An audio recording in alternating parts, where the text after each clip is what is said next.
know when it's up, okay? On the Perfect. chat, on the Thank you. Facebook chat, okay? Mm. Okay. Bye, everyone. Have a great Bye. reading. Thank you so much, All right, Bridget. thanks, Bridget.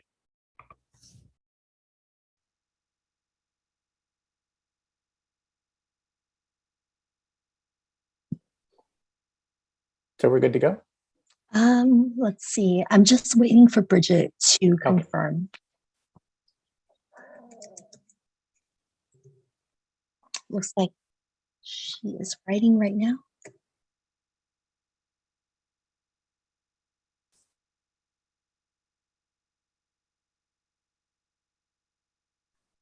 We are live. Hello to all our readers and viewers for the Boston Poetry Marathon 2022. I'm Simeon Berry. Our technical host for the hour today is Christina Liu. Hello. Thank you to our organizers for this year's Boston Poetry Marathon online for 2022. Christina Liu, Christina Strong, Suzanne Mercury, and Bridget Eileen. Thank you to the organizers, and thank you to our volunteers for the weekend, Daniel Pritchard, Christine Tierney, Tom Daly, Donald Vincent, Jennifer Martelli, Heather Hughes, Andy Peterson, Gail Batchelder, Mark Lamoureux, Lisa DeCiro, Eileen Cleary, Martha McCullough, and Chad Parenteau, who is special assistant to Carol Weston. Thank you to everyone who has helped put together this year's event, including our amazing readers. We are streaming live to our Facebook page at Boston Poetry Marathon and live on our YouTube channel. For links to these broadcasts, go to bostonpoetrymarathon.wordpress.com/watch. This year's Boston Poetry Marathon is a fundraiser for organizations fighting for reproductive justice. Donations will go to the Women Project of Rhode Island and the Eastern Massachusetts Abortion Funds. Admission to the Boston Poetry Marathon is free, but a $10 or more donation to our fundraiser is recommended and appreciated. Please go to bostonpoetrymarathon.wordpress.com/donate for more information. Go to the pinned post or the bios in our social media for these links as well. We also want to make a special note that Friday night of the Boston Poetry Marathon is dedicated to the memory of our friend, Ben McFall. His memorial service is taking place tonight. We send Jim Burley and all of Ben's other loved ones our sincerest condolences. Now I'm going to introduce the readers of the hour right now. They'll give a quick hello so we can double check their audio and connection. Petaluma Vale. Hello. Hello. Christine Tierney. Hello. Pam Mates. Hi. Carol Weston. Could you unmute, Carol? I'm here. Very good, Carol thank you. Weston. Ann Champion. Hello. And Marcelo Durand. Hello. All right, we are about to officially start the reading, so if we could please have all but our first reader mute themselves now, who will be Ann Champion. Hello, I'm going to be reading from my collection, She Saints and Holy Profanities, which is all poems to women saints in Catholicism. So I'm starting with Saint Teresa of Avila, and she is the patron saint of people ridiculed for their faith. I never met a man I could hold between my thighs without ruining me. If one came too close, he could hear desire running through my veins like a flood. Union was on my mind since childhood. I wanted either sex or death, asking the warden to decapitate me so my blood could nourish the earth, reading tales of nights and brushing my curls. My body would have flung wide open with only the faintest nudging. Then I prayed, and I knew the blessing of tears between my legs was holy. I felt God's palms levitate me towards the heavens. He took so long to take me fully. But men eyed my body parts continuously, and what they couldn't have in life, they took in death, sawing off my fingers, caressing charms of bones in their pockets. Next one is to Saint Agnes, and this is the patron saint of rape.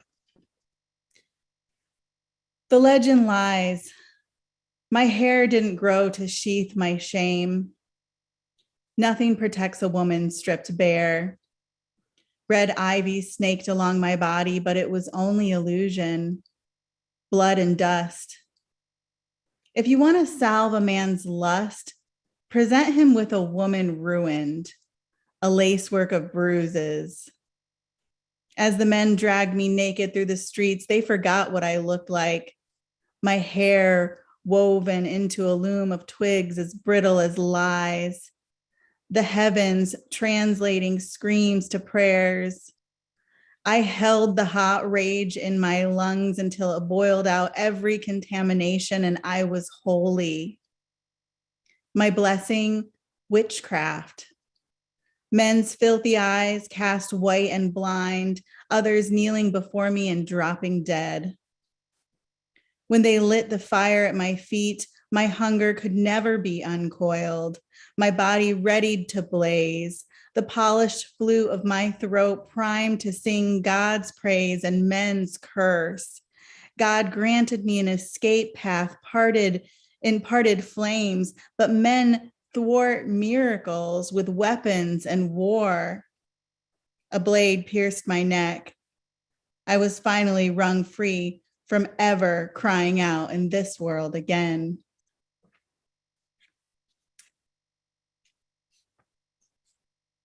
The next one is Saint Cateria, and this is the patron saint of rabies. No woman wants to be your average bitch, like my mother, spouting out 9 girls at once like a common sow. She ordered us drowned, her nuisance litter of kittens, and we learned how easy it is for a girl to transform to damsel. Forget what you know about rescue. In the village, our cribs were lined with straw, and we figured out how to resist pricks. We measured time in infant howls that bladed silent loneliness. We wrenched out blunted teeth and grew fangs.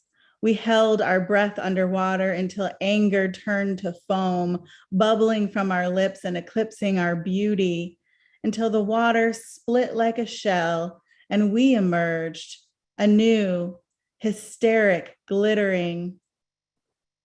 Why am I a saint? Because I died a virgin? Because rabid dogs fell into a hypnosis listening to my sighs?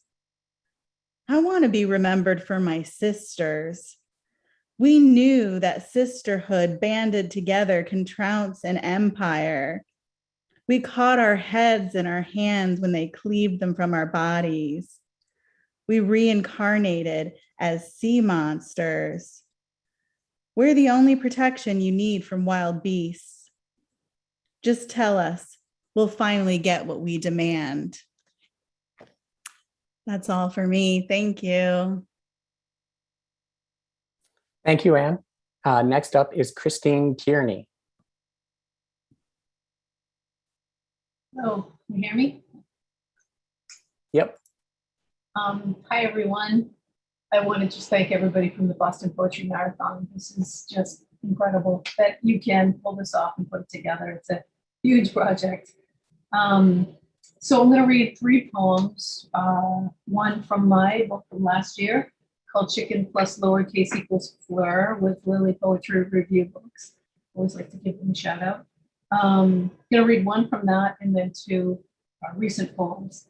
And I would like to dedicate this reading to my mother, Joanne, who is suffering from dementia right now. And it's a pretty, if you've experienced it, it's a pretty horrific thing to go through. So this is for her. We have a complicated relationship. And I'm thinking about it. This first poem is called Scene. Scene. The woman in the kitchen plays mother.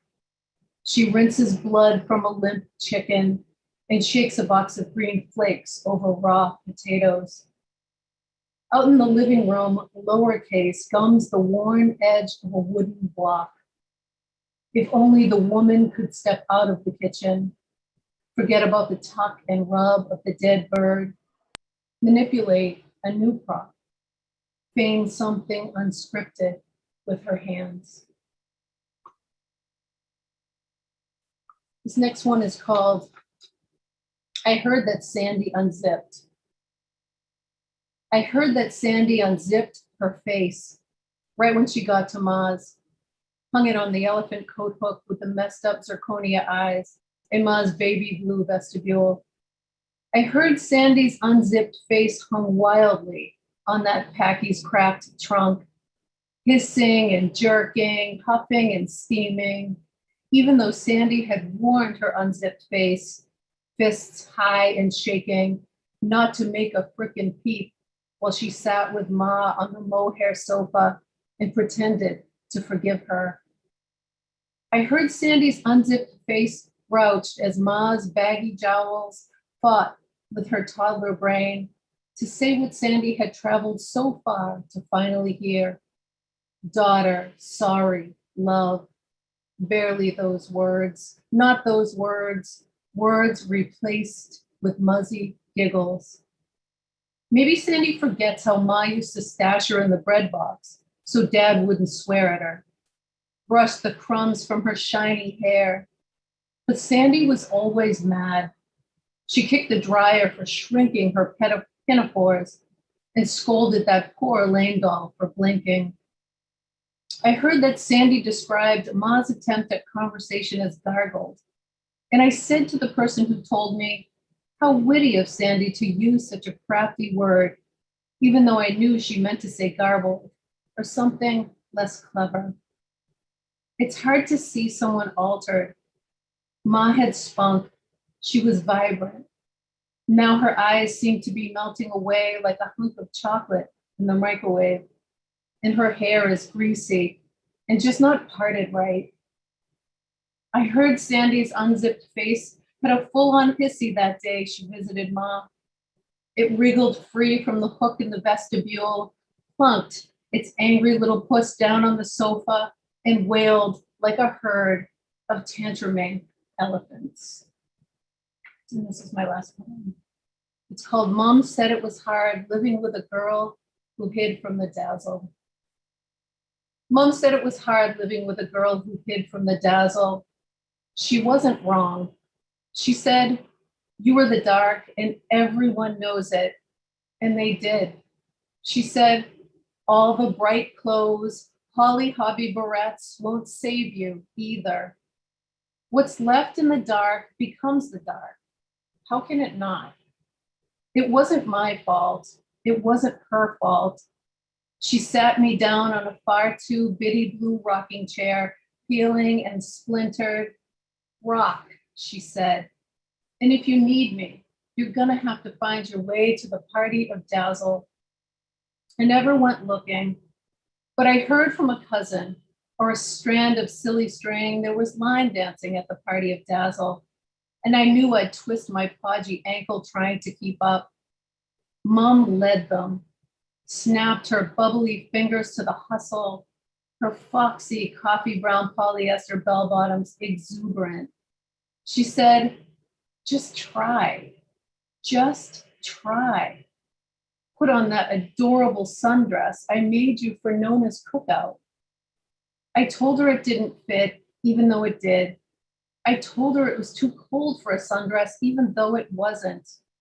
I told her I loved those spaghetti straps when the thought of bearing my flabbo upper arms made me woozy. She said, I think you're afraid of your own skin. She was right. You know, she said, I spent more than I should have on the pattern for that dress. And she did. She really did. Thank you. Thank you, Christine. Next up, we have Joy Layden. Thank you. Thank you, Christine. That was great.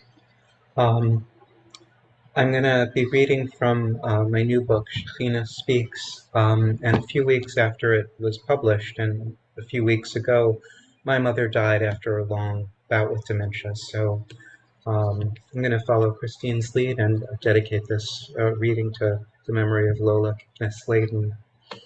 These Shekhinah Speaks are poems written in the voice of the Shekhinah, which is Jewish mystical tradition's name for the female aspect of God, the aspect of God that's immanent as opposed to transcendent, that's with each of us, experiencing what each of us feels and goes through at every moment of our lives.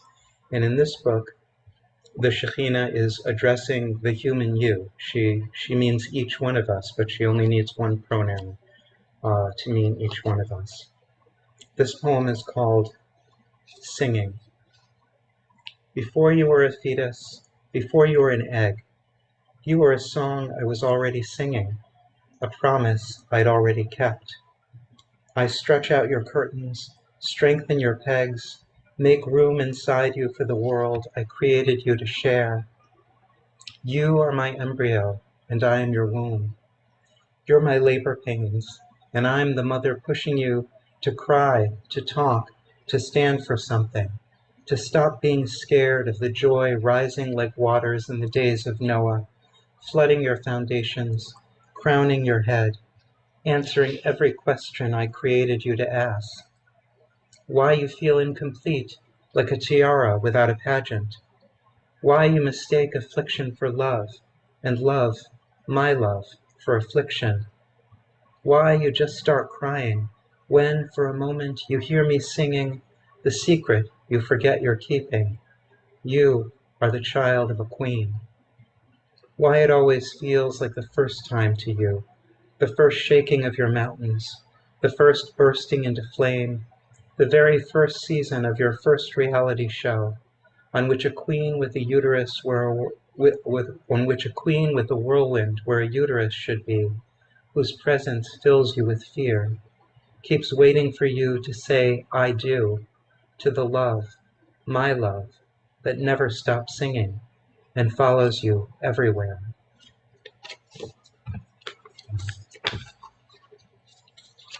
This poem is called Comfort Animal. A voice says, your punishment has ended. You never listen to that voice. You really suck at being comforted. Another voice says, cry. That voice always gets your attention, keeps you thinking about withered flowers and withering grass and all the ways you're like them. Hard to argue with that. Death tramples you, an unhousebroken pet, trailing prints and broken stems, whooping anxiety, PTSD, depression. It's better to be animal than vegetable. The best of all is to be spirit, flying first or maybe business class, with your emotional support animal, your body curled in your lap, soaring with you above the sense of loss you've mistaken for the closest to God you can get. You want to cry about something? Cry about that. Who do you think created the animals to which you turn for comfort? Dogs, miniature horses, monkeys, ferrets, hungers you know how to feed, fears you know how to quiet. I form them, fur them. It's my warmth radiating from their bodies, my love that answers the love you lavish upon them. Your deserts and desolations are highways I travel, smoothing your broken places, arranging stars and constellations to light your wilderness. Sometimes I play the shepherd. Sometimes I play the lamb.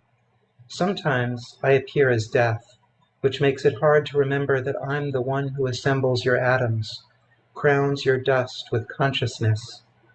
I take you everywhere, which is why, wherever you go, I'm there, keeping you hydrated, stroking your hair, laughing when you chase your tail, gathering you in more tenderly than any mother. I'm the reason your valleys are being lifted up, the source of your life laid bare. Mine is the voice that decrees, that begs your anguish to end. When you suffer, I suffer. Comfort me by being comforted. And just want to read one more. You can think of this as the Shekhinah's equivalent of a Get Out the Vote poem. It's called Ready. And these poems are made out of words found in two different texts, one from Isaiah and one from Cosmopolitan magazine.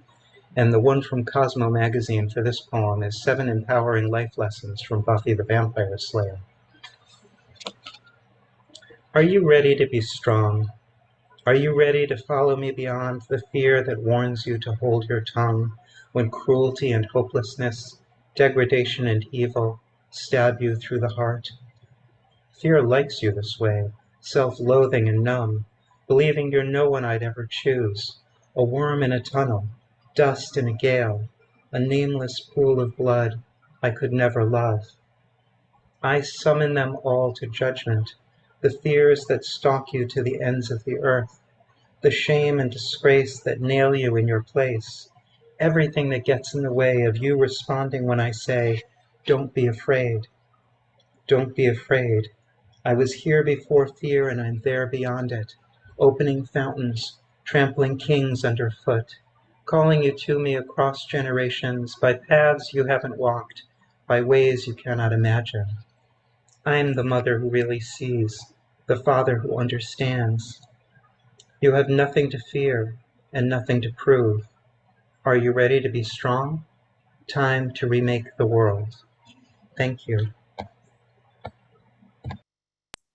Thank you, Joy. Next up is Pam Mates.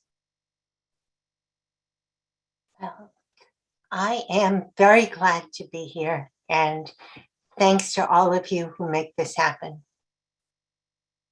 I'm going to read 4 short poems, all of which have something to do with mothers and children and peril.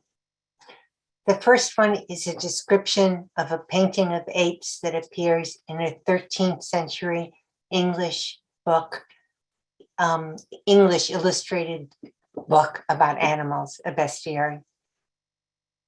Apes and hunters.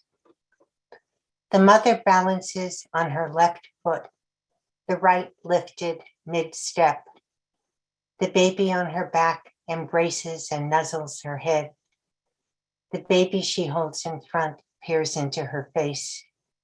One of the hunters hefts a cudgel. Another, with an odd smirk, tugs on the belt of his robe. The third stares at an arrow he just shot that whizzed past the mother and lodged in a tree. The mother hasn't decided yet whether to turn and run at the hunters or away, holding 2 babies, or 1, or none. We don't know if the archer has another arrow or what the cudgel can do. Each ape seems to be calling the others darling.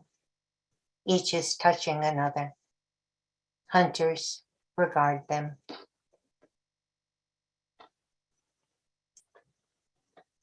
The next one is called epistemology, which means, as you probably know, the science of knowing and how we know what we know.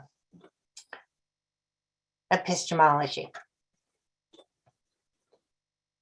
I miscarried 3 times the last time at home, at night, blood and tissue in the toilet. How could I flush? I sat on the floor. The little Himalayan cat stayed, butting his head against my ankle. Time passed. I woke my husband, called an obstetrician friend to ask, could testing the tissue tell us what happened? She told me to clean a container with boiling water, put in it what I could save, freeze the container, call a lab in the morning. Not tell anyone she told me to do it. I was holding the Tupperware tight against me when the woman at the lab took the box from my hands. My arms flew up. I should say that I wrote that poem a few years ago before there were news reports about women who miscarried being denied treatment or being blamed for their loss.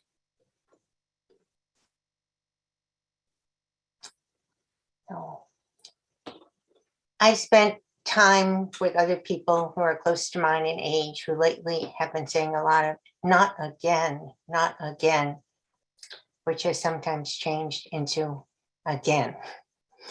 And that's the title of this poem. Again, again. Beautiful. This baby is beautiful. I smile and look to the woman pushing the stroller for an answering smile, but instead see the naked face of someone just slapped. There's a man on Mass Ave, she says, showing his penis. And I'm 10. He's calling, hey, girly. He's pulling out of his pants a tube of liverwurst, a bent tentacle, a bag of blood he handles like a fire hose. 64 years ago. I kept on walking to the library, where later a librarian told me to wear Bermudas under my skirts. Some men looked up when girls climbed the wrought iron staircase. I thought you should know, the woman with the baby says, and we nod silently. So this last poem comes from the experience I think many of us have probably had, reading lists of people who are killed in mass shootings, too many people, and we say the names and we read what's there about their lives, but still we didn't know them. And that experience becomes even more difficult reading about what happened at Uvalde, because most of those people were children. So I tried to write a poem about mourning for people I didn't know. If we were there, we would notice the doorknob your hand won't touch again, the entryway where you left your shoes, in the kitchen, foods you like, applesauce, toaster waffles, tomato soup,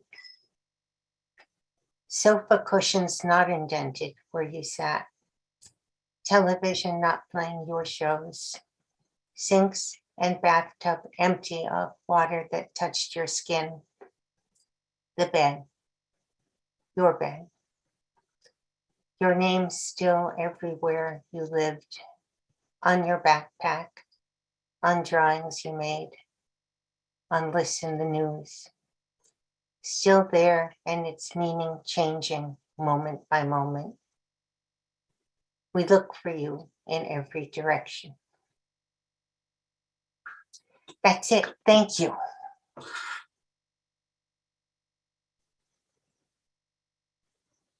Thank you, Pam. Next up is Marcelo Durand.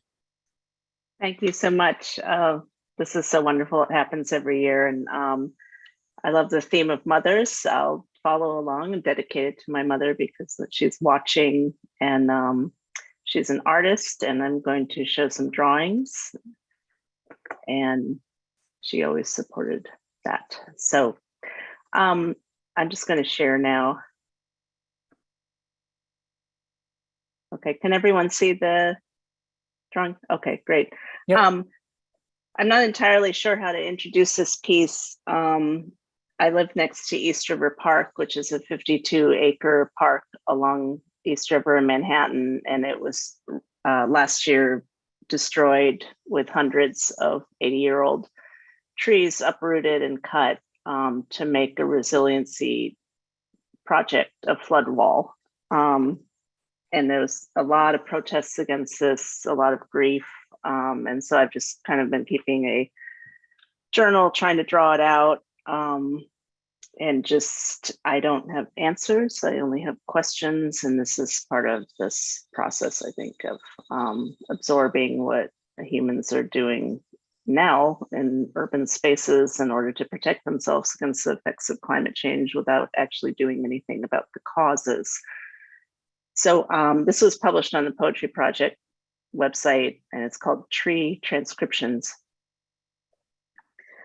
Would be to draw back into existence the braids of thought stringing down, and then to assemble it assemble, draw.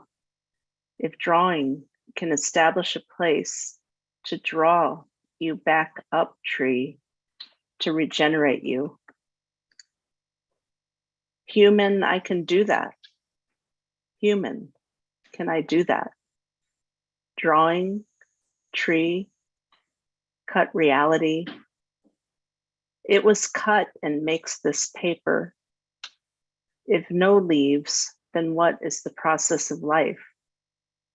Trunks need leaves, stumps need branches, roots need leaves.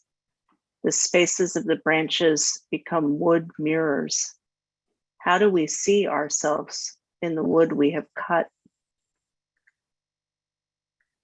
Draw a whole tree and lose yourself in the leaves. The space where the branches branch, in the separation, lose myself in the branches. The space at the end of a root to the last leaf.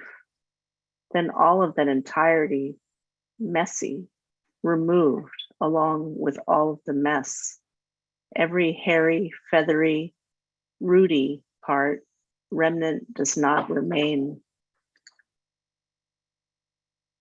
To imagine a leaf, to imagine back the leaves, the spaces of where the tree was and how it was cut, all the long little details of how the tree was cut, leaves a space of anger, fury, and no. Do not draw trees by themselves. What made me think of trees before this happened?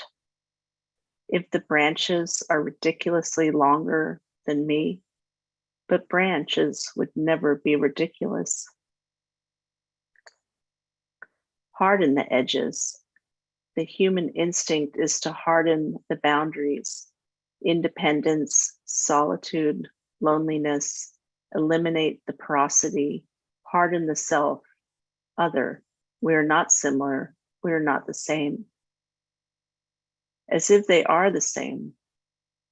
Bulldozer pulls out and turns over roots, tips them up, root to sky, roots tumble to crowns. Thank you. Thank you, Marcella. Next up, we have Petaluma Vale. I'm sorry, I'm having trouble. Okay, stop share. Hi, thank you to all the organizers of Boston Poetry Marathon, and just glad to be part of it. So this is called My Cosmarium. My Cosmarium is imaginary, is real. Bubble skin, poppable, reformable, poppable, reformable. No need to cry at a puncture. No need to hold my breath. Easy flourish. Recreated in lush time lapse. Time is fluid here. Time is time here? It doesn't matter. What matters are the colors, the faces, the feelings, the textures, the spaces like sky, like snail shells, like canyons, like nests, like tree houses, like tree cathedrals, like acorn cap chapels, like mushroom top minarets.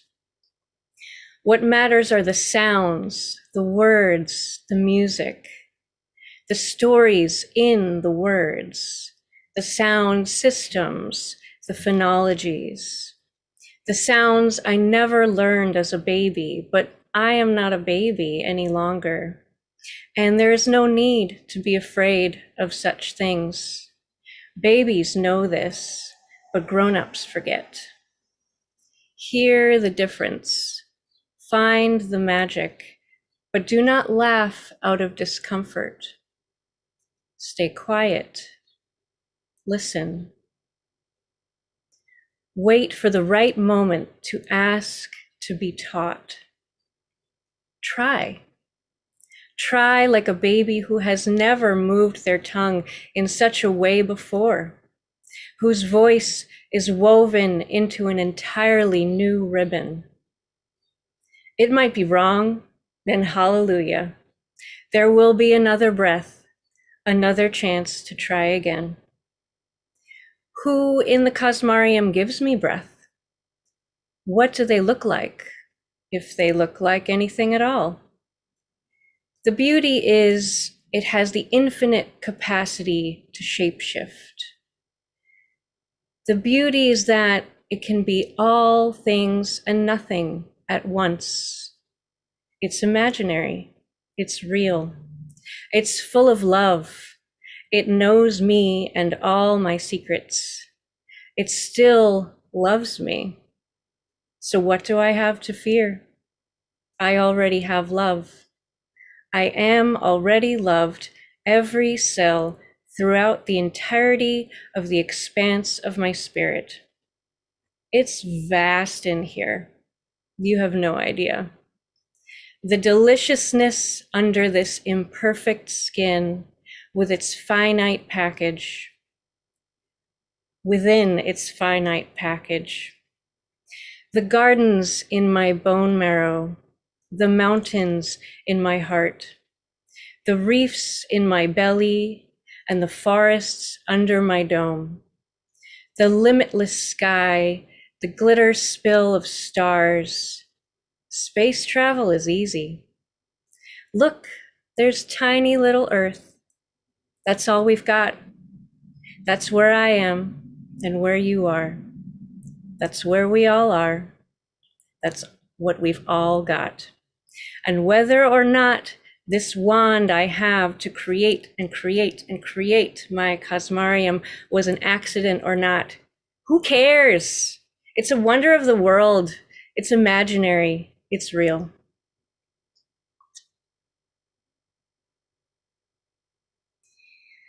And I'm just gonna read one more. This is called Spring. It's, you know, it's funny how people sort of, I don't know, they make encampments of, I'm an autumn person, I'm a summer person, I'm a winter person, I'm a spring person. And it's like, you know, I don't know. I feel like sometimes it becomes like this objective truth or an attempt. So anyway, this is my little defense of spring. Spring. I wish people would make peace with the fact that spring is a sovereign tease who owes you nothing. She doesn't owe you warmth. She doesn't owe you endless sunny days. She doesn't even owe you the suppression of snowstorms. You accept the slow drip and unfurling of mercies she grants and say, thank you. Thank you. Thank you, Petaluma. Finally, we have Carol Weston.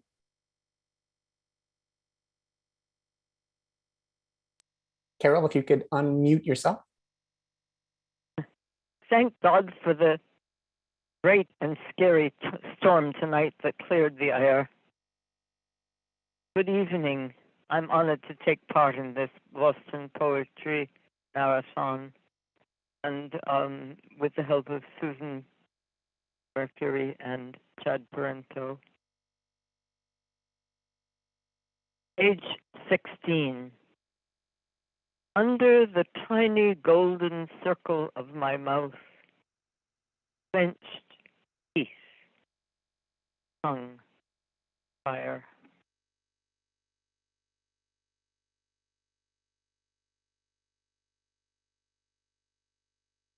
My hiking husband. My hiking husband heads for the mountains, Burton and Einstein in his gut.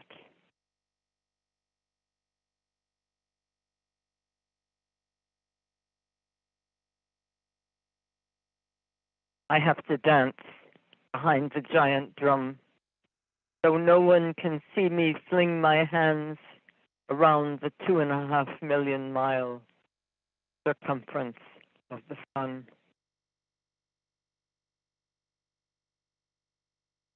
I weigh 1,000 pounds.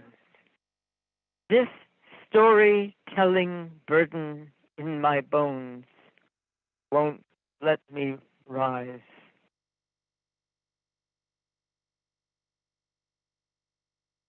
Moon, clock of the world, you knock me over in your kelp-filled tides.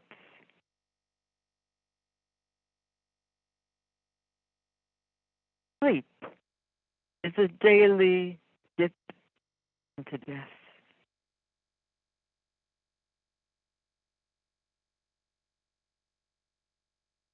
The voice that smashes glass, British poet George Barker. My master walks ahead of me. I see into his mind. My master knocks my building down. I have no place to hide. He is the master of my mind. He is the voice of humankind. He is the voice that smashes glass.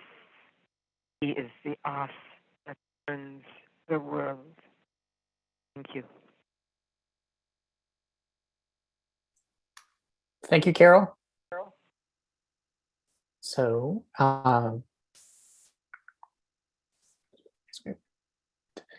Tech Host, if we could go back to grid view, please. Thank you to everyone who read in this hour: Christine Tierney, Pam Mates, Petaluma Vale, Marcelo Durand, Anne Champion. You all were fabulous. And we coming up in the next hour, we have Joe Elliott, Jessica Bozick, Joanna Furman, Marguerite Bouvard, Nico Pang, Tracy Marks, Valerie Loveland, and Dorothea Lasky.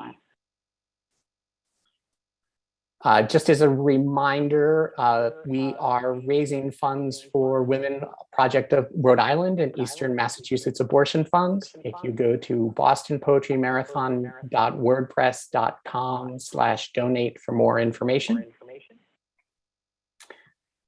You all can unmute yourselves and say your goodbyes.